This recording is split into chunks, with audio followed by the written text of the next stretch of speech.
Sanhok time once again for one final map of day 2 of this week. As always, you've got myself, James Banks, joined by Cormac, Mr. Imperium, and we will be seeing how all of this goes down. Now, when it came to Sanhok last time, it was super exciting. It actually ended up being quite a crazy game.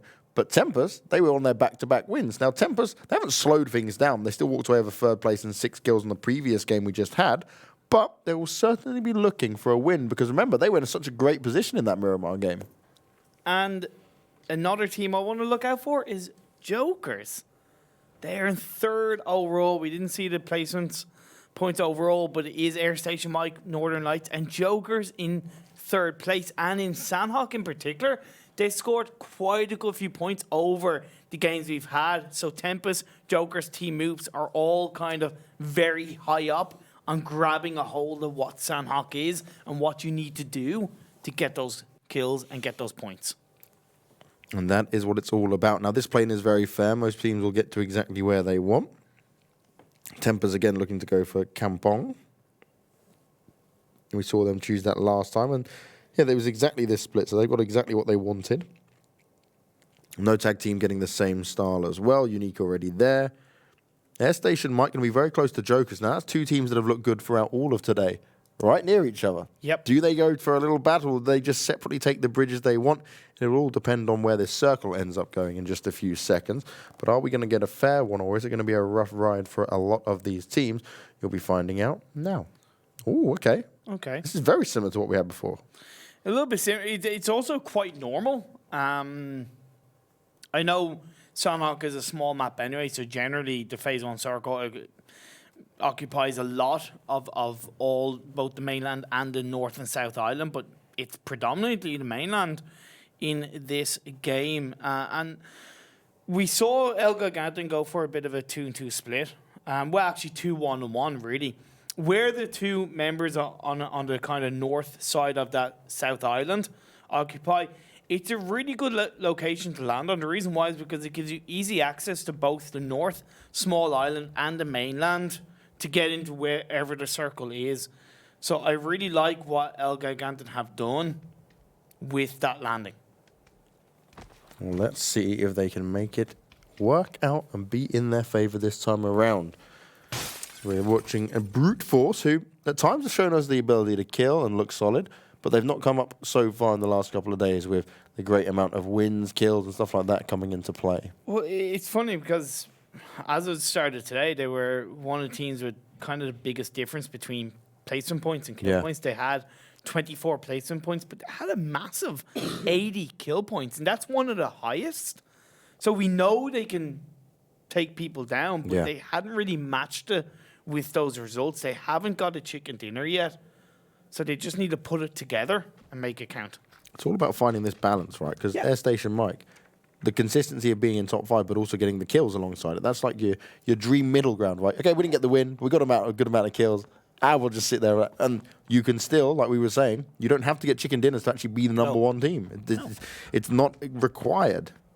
It does make it a little bit sweeter, of course. And just show dominance, win every game. Security, and there's that mental kind of prowess saying, hey, look, we can take you down and we can also get the chicken dinner. But like you said, you by no means do you have to get it.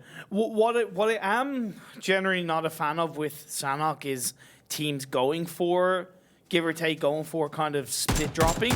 Because you see this happen. It's a smaller map. There's a far quicker chance you're going to get exposed.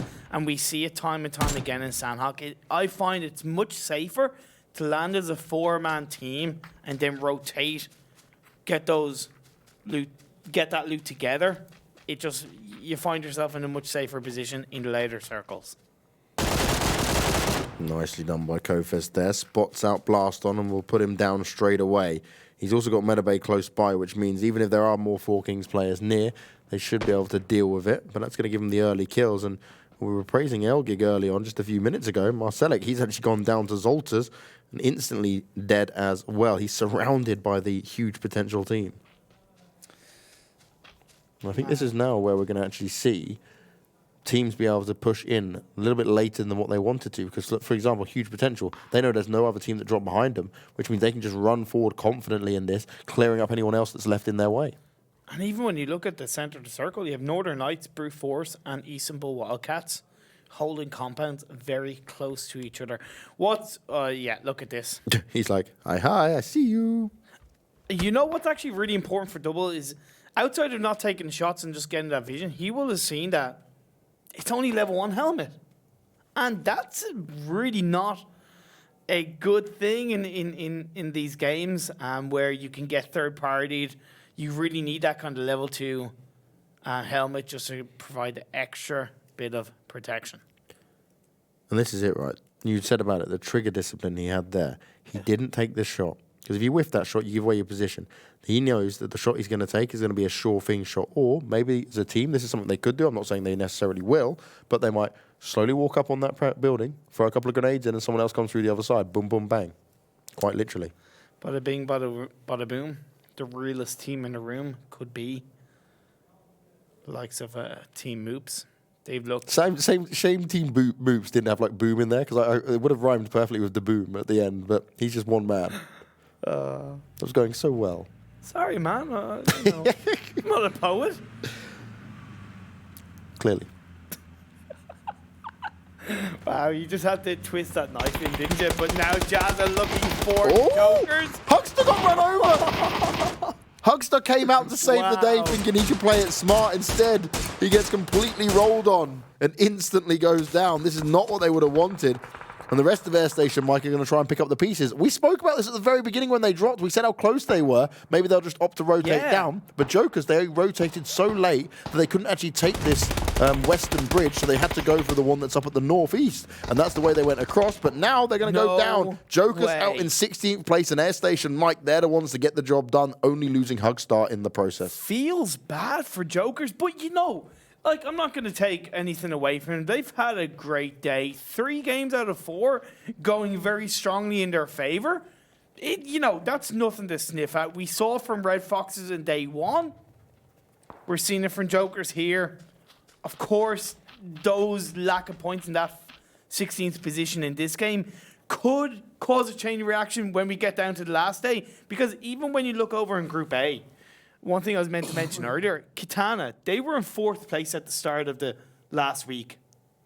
Mm-hmm. They dropped down to 9th by the 3rd day, and they couldn't get back up. And that's something that can happen for numerous amount of these teams in Group B.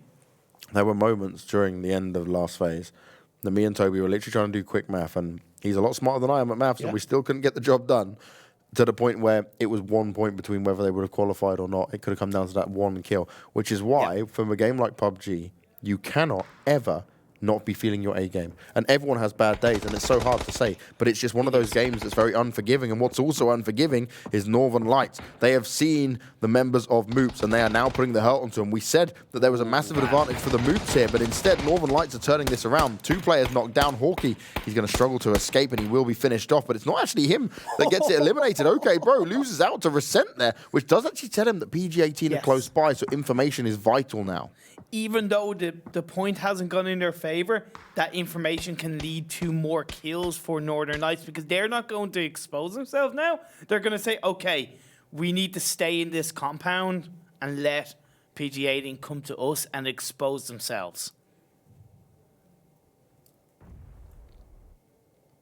Reggie's just sat there thinking, what on earth do we do? Like, how do we get out of this? Because you've got PG-18 behind you. You've got Northern Lights in front of you. There's no escape. Yes and no. If he holds out and lets Northern Lights and PG-18 go up against each other, if that is the case, it could allow Reggie Birdo to get away safely. It's just going to take a bit of a miracle, so to speak. But the miracle's getting the chance to revive him. Well, yeah. Because look at how far they are positioned away from each other. Northern Lights, they won't let this go at all. PG-18 have actually bypassed all of them and opted to say, okay, look, they're fighting. We've got 1 kill and we'll just move around. So they've taken this position and they've actually now got a compound, but also very close to the center.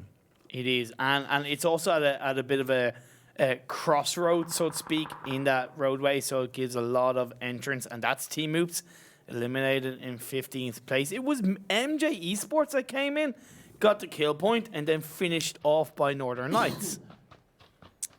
And MJ did that quite from far as well.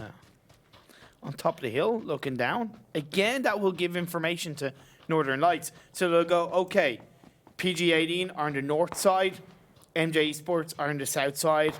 We should not move away from where we're located. But now, no tag team. They got to win in the last game in Miramar. They're being put under pressure by Tempest. I talk about how strong Tempest look on Sanhok. Once again, you know, deja vu, getting 2 knockdowns onto the side of no tag team. And they're just continuing to look and be on the hunt here. Tempest using the hill to their advantage. You'd love to see it. But they won't be able to get a clear shot. The no tag team members as they're running around for the moment. They did pick up the first kill. They got a knock on there as well, but the res did get brought back into it. Nicely done there by Fate. Waits for the huge potential player. Takes the shot to Zolters. Finds him knocked down. Can he get any more in here? Now Rain's looking directly up him. He's also now the only player of his team that's outside the circle, which is going to be a bit of a nuisance, which means for huge potential, they know they're surrounded back, front, and forward, and this is exactly what's going on. They are being picked off one by one, and he can take this damage at phase 3. It's not the end of the world, and this is going to be a big win for BetterLuckNxTime if they can find EHOT down the bottom. Because they're peeking from behind that tree, looking for the EHOT. The grenade is going to look to be thrown out. He has a couple of grenades. Come on, get it done, and that's going to be huge potential eliminated. BetterLuckNxTime, 4 kills already in the first 11 minutes of this game. It's a good start in Sanhok as MJ-Esports, they hold on to the hill outside ban overlooking the likes of Northern Lights.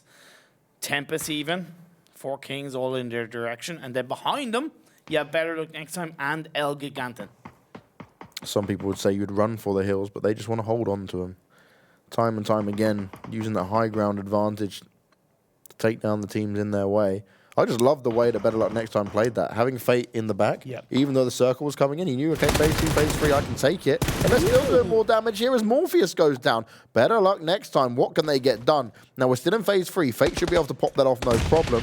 And then he does. That's it. First aid kit comes in. He's now going to have to start running, though. And this is the problem. When you are on the edge of the circle, you're constantly starting to chase it. So now you need to move further forward in. ghostar's the next one to be knocked down. It's only KnorkiS left to find. And I know it's kind of phase 3, so the tick damage from the blue zone isn't going to be a lot. But when you're in a squad fight, it all makes a difference. As ghostar gets eliminated, and you said KnorkiS is the last man standing for ELGIGANTEN. They currently find themselves 7th overall in the placements, only 2 points ahead of Istanbul Wildcats and BetterLuckNxTime. So straight away, that's going to put BetterLuckNxTime ahead of ELGIGANTEN. They're going to be very happy with that. Still, though, plenty of time within this game. Circles getting smaller, positions getting tighter. Chokeholds becoming a real thing here. Fate chiming away. Listen to how loud it is. The damage being done. Fate, he is not done yet.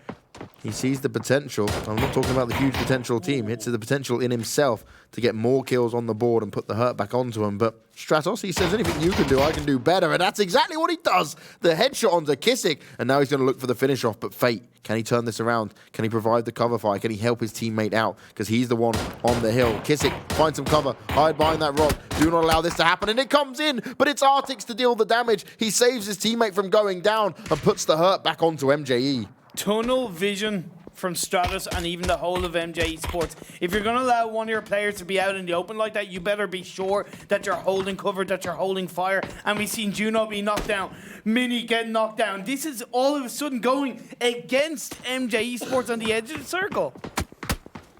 MJ-Esports now struggling. They felt confident with those first few shots, especially getting that knock on the board, but it's not going to be enough. BetterLuckNxTime don't give a damn that it's now phase 4 and they're still within the blue taking damage. They're sensing the blood, they're hungry for the kills, and they're looking for the finish off. These nades come out. Ojala, he's not going to be able to stay alive for much longer. His teammates are falling around him, and now he's the only one left, hidden away in the shack. Do want to point out that KnorkiS actually flanked around and has gone ahead of MJ-Esports and the rest of BetterLuckNxTime. Good spot. So he could kind of camp on the edge of that circle and potentially take and get the revenge onto BetterLuckNxTime. But we still have 42 players left in phase 4, and the only 3 teams that are inside circle are 4 Kings, Northern Lights, and PG-18. No surprises there. MJ-Esports do go down. That tunnel vision will see them out in 13th place, and that'll be a lesson for them to learn going into tomorrow. Like other maps, Erangel, Miramar, you can kind of get away with it a little bit, but Sanhok, you can't. You've got to make sure that you hold those angles and your team works together, communication comes through, and those engagements pay off for your side. But what can KnorkiS do inside that small building? Has BetterLuckNxTime seen him, heard him? I don't think they would have, because they were focusing on, actually, no, through the window. He gets spotted out. And that is the end of the game for ELGIGANTEN in day 2. And he played that very well, right? KnorkiS pushed around, avoided the damage, but then they were just going to clear out the buildings, and they do find him either way. And Jazza, I saw him land nice shots on Miramar. Now he's looking for multiple kills. Jazza getting the job done. Is he going to go in for the finish off the Istanbul Wildcats? They were in 4th place at the beginning of this week, but they continue to tumble on down, not picking up good placement points and struggling to get the kills. Only Laza has been one that we've been keen to look at here, and this is starting to be a problem for this team. And now Team Unique. They are in the north side. They would have heard the shots being popped off between Istanbul, there you go, say, and Airstation Mike. And they will look to join in on the phone, potentially cause a third-party situation. That's what Sanhok does to these teams, especially when it comes to Phase 5.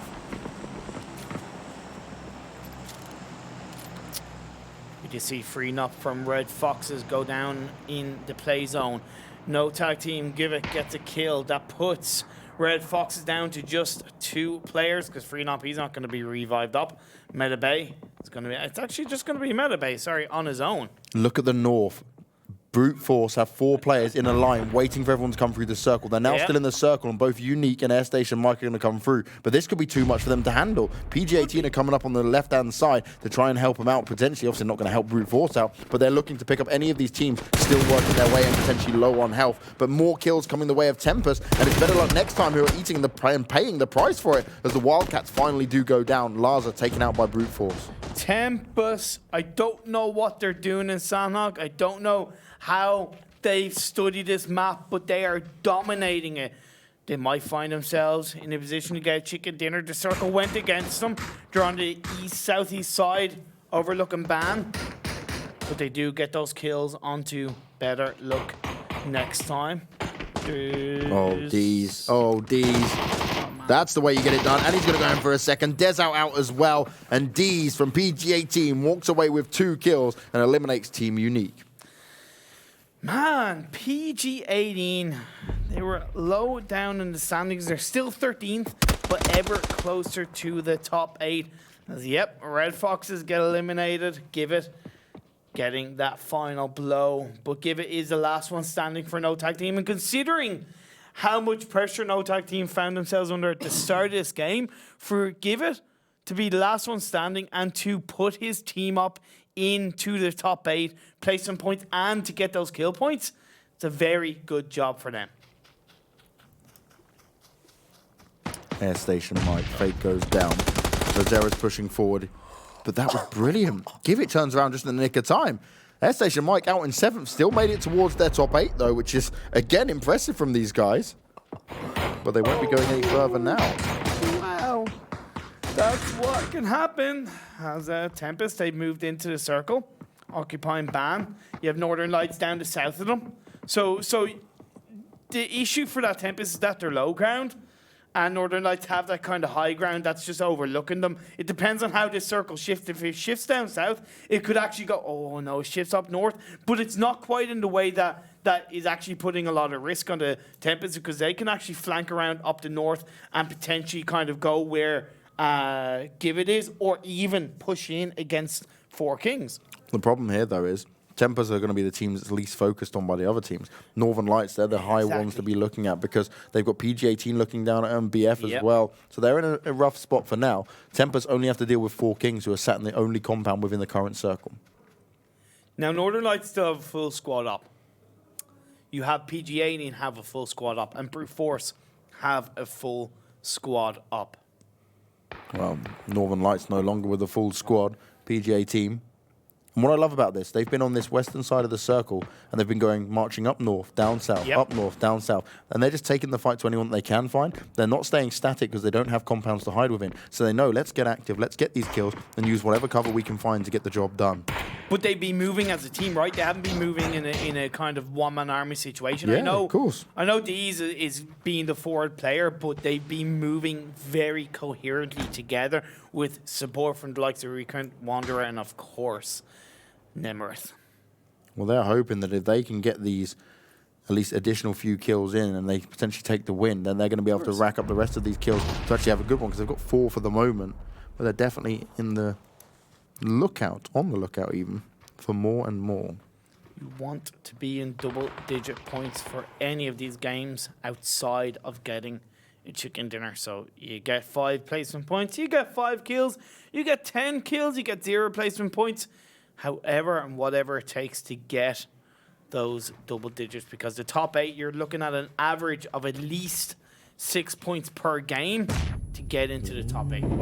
Northern Lights aware that PGA team are coming in to charge forward. The nades have gone down, but these are going to start off with the first knock. Okay, bro, he's going down. Perfectix is the next one as well. Spyro all alone, and this is going to be a big trouble for him. They know exactly where he is. They're pre-firing round the rock, and they're not going to be holding back at all. He goes down, and then guess who picks up the kills? Cliff. He's on the hunt for more. He's able to steal them away, and Northern Lights out in 6th place, but PGA team, they're going to be sandwiched by both BF and Tempest here. This is a very risky position for him.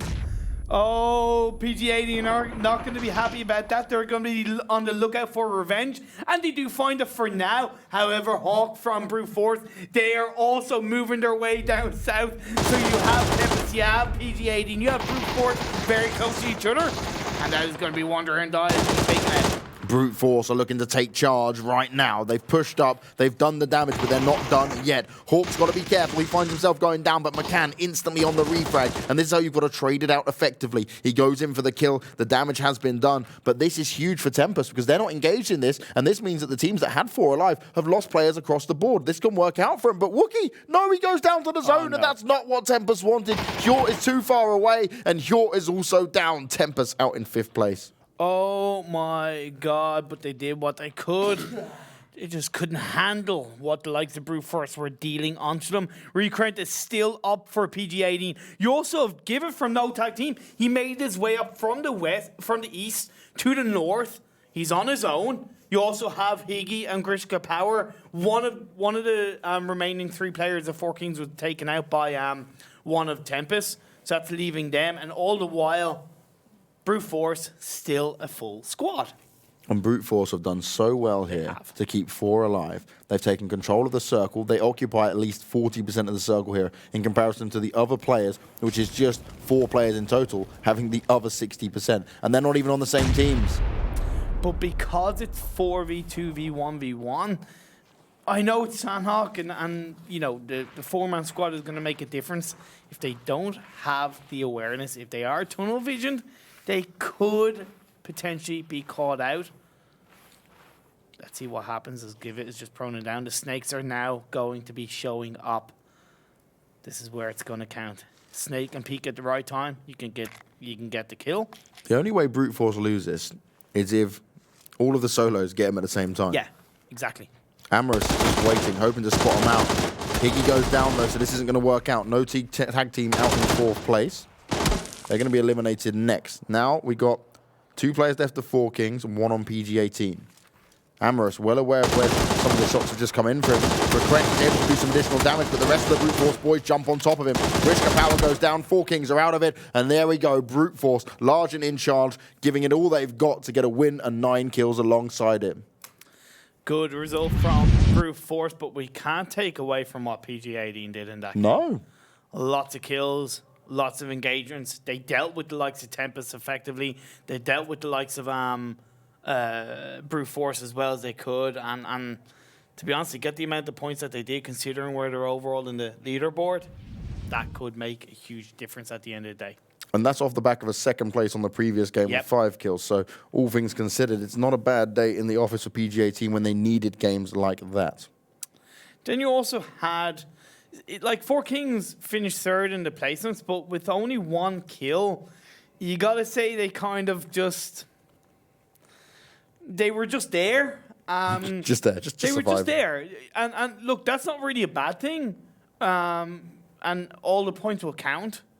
But when you have the opportunity and you need to be a little bit aggressive, you got to take the game into your control. But this was better luck next time, putting in the work. They were at 5 kills at that stage of the game when they took on MJ-Esports and, of course, ELGIGANTEN.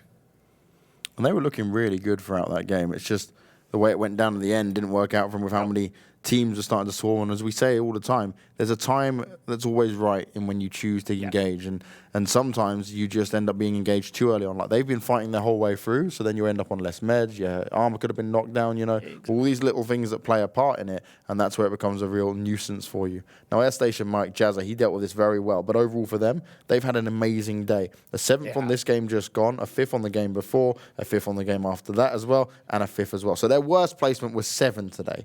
That's insanity. That's just so solid, consistent from them. And they were getting kills alongside it as well. Yep.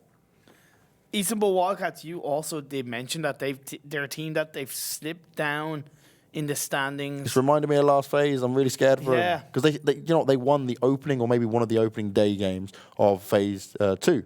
And now we're coming to phase 3. I saw they were in 4th place to start things off with when I come back this week. And now they've already dropped down. I'm like, am I cursing these guys? Are they just really unlucky? What's going on? 3 out of the first 4 days, they got chicken dinner every single day. They were looking so solid, so consistent. They come into week 2 after about 8 days break or so. And it's like a completely different team. It's not what you want to see. Something's changed. Something's gone wrong. And maybe, this is what I mean, like, you can't reinvent the way you want to play this or where you're going to drop and stuff, but you can make small adjustments. And I think every team that wants to take Contenders seriously should be looking back, reviewing not just the games that are on stream, but also the map stream every single time, and ensuring that they've got all the information they need to make better minor adjustments to improve their game. Now we see the points result from the last game of the day. ELGIGANTEN and Team MOOPHEUS. 2 teams you needed all the points that they could get, getting 0. But brute force, 9 kills, 10 placement points with that chicken dinner, 19 in total. But the top 4 teams, once again, getting double digits with PG18 getting 8 kills, Tempest with 7. And BetterLuckNxTime with 10 kills, 0 placement points. Good day in the office in Sanhok. I'm not going to lie, though. The one that most impressed me is Airstation might go out in 7th place and still get 7 kills. It's like on top of having 5th place and you were getting 4 and 5 kills a game, you're like, oh, we'll go out earlier, but you know what? We'll just wreck a few more people on the way down. Why not? Like, they must be nearly at 200 points, surely. I'll be interested in finding out. I'm not going to take a sneak peek. You're not going to give it to me. No. Actually, okay. Let me. There you go. Look, you can't even wait yourself now. I'm glad to know you're just as impatient as I am. Oh, they're on 190. But they're creeping further and further away from Northern Lights. But I respect Northern Lights because you had a rough day yesterday. It affects your mentality. You then come into this day and you're looking a lot better. And look, there we go. There's the points we're talking about. Airstation Mike could be the first team tomorrow to make 200 points here for Group B. But still, this is so close. 4 Kings are just 1 point away from huge potential. But look, anywhere from 14th all the way realistically to, say, 8th. It's not only it's just 1 or 2 good games and you can jump right back up in it. Yeah, exactly. Like credit where credit is due. PG18, they've pushed their way up closer and closer. MJ-Esports have dropped down, as have kind of no tag team, but so many points, and that's it. The difference of points between Jokers in 4th and Istanbul Wildcats in 10th is only 20 damn points. That's nothing. And that 4th place was where Istanbul Wildcats sat at the beginning of this. This was only in 2 days. That's how close this group is right now. And we were saying this before, right? We were saying this towards the end of phase 2. The difference in skill and ability from phase 1 to phase 2 was impressive because what we noticed was some of the points were a lot clearer in terms of how close it was.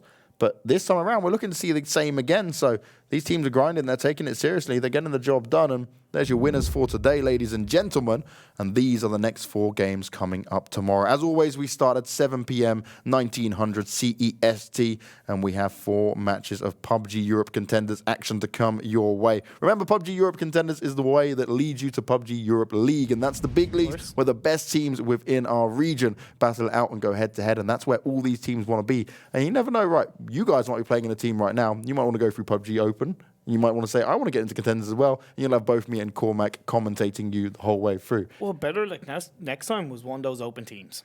There you go. See, it can happen. Dreams can come true. You just got to work hard and watch these games like Contenders because it gives you the understanding of things you need to do and improve and how teams change over time throughout these seasons because it's a long set of weeks. It's a long grind, but it's totally worth it if you reach your end goal. The same in anything in life.